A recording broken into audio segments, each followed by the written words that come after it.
day to Cindy's Library. Today I'm going to talk about everything that I read in the second half of April. So, hold on to your hats, it was a fair amount. First of all, I read the little book of Big Feelings by Maureen Wilson, in which she discusses sorts of feelings in a very cute cartoon style. Quite enjoyed it. I also read One Drop at a Time, A Message for Women by M. Russell Ballard. This was based on one of his landmark talks,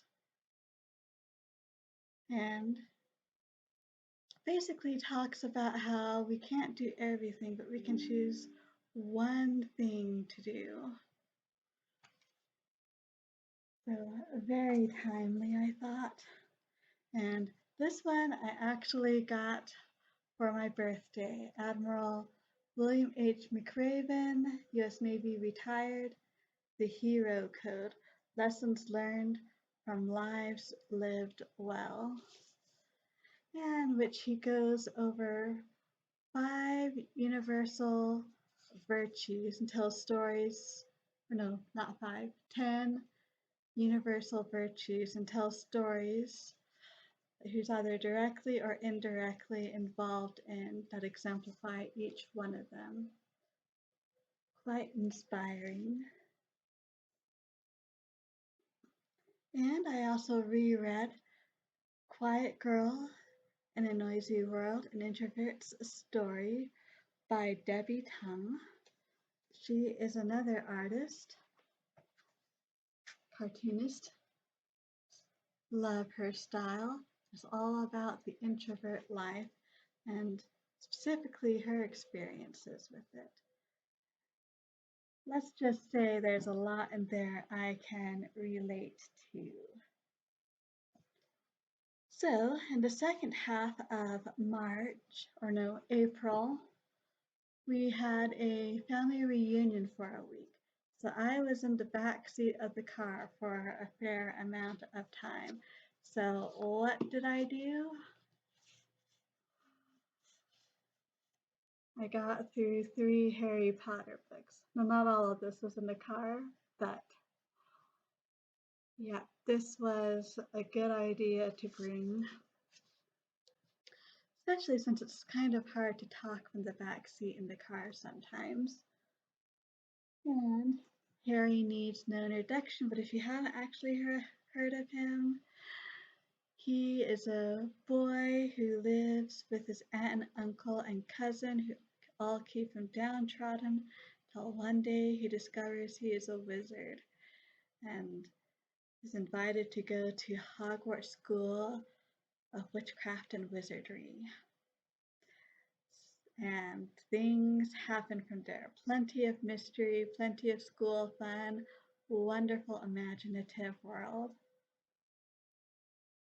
Oh, let's see. Been working on this slowly, but I finally finished it.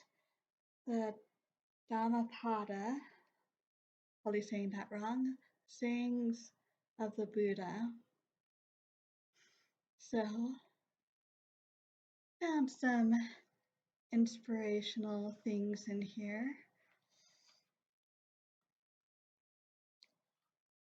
Let's see.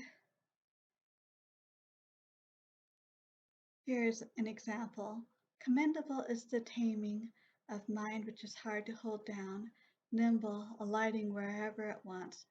Mind subdued brings ease. So glad I read it. Interesting sayings in here. And by Makoto Fujimura, I read Refractions, A Journey of Faith, Art, and Culture.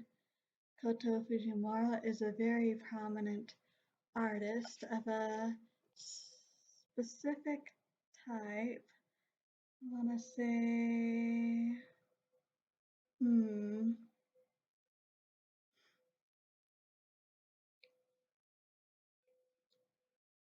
It's a specific style of art. I'm not finding it offhand here, but these are essays he wrote over a period of time, probably 2000 to, I think the last one is 2004 or 2008,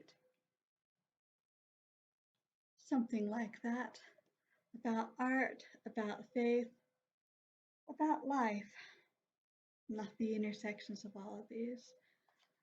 Quite enjoyed it. Quite enjoyed it. Sure, I'll read it again.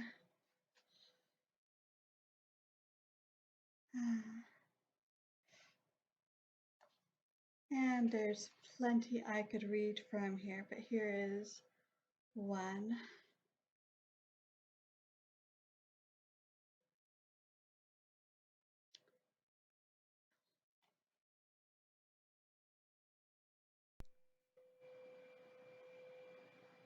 Okay, I finally found one.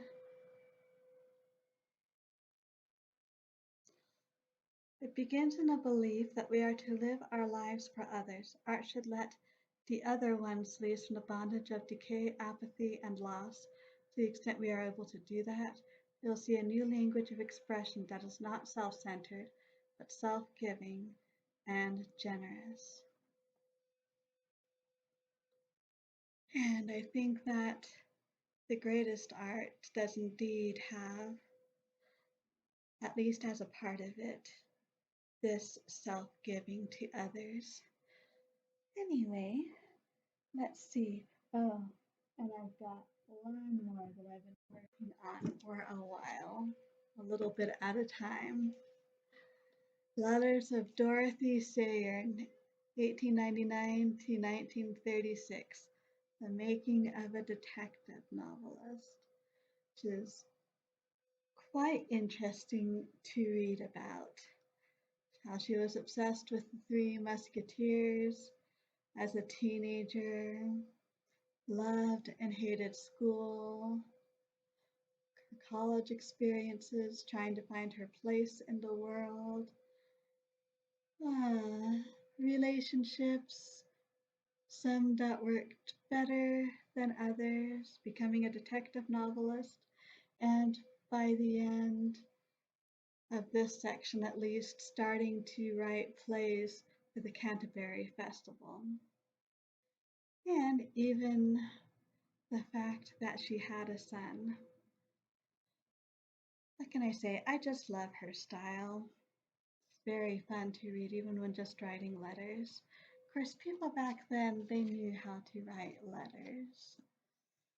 So,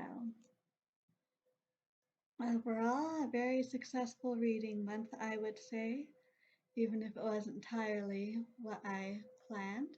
But that's okay. There's always May. I'd love to hear what you did, how your reading went for the second half of April, and any comments or suggestions. And until next time, I hope we all stay safe and healthy. And as always, happy reading.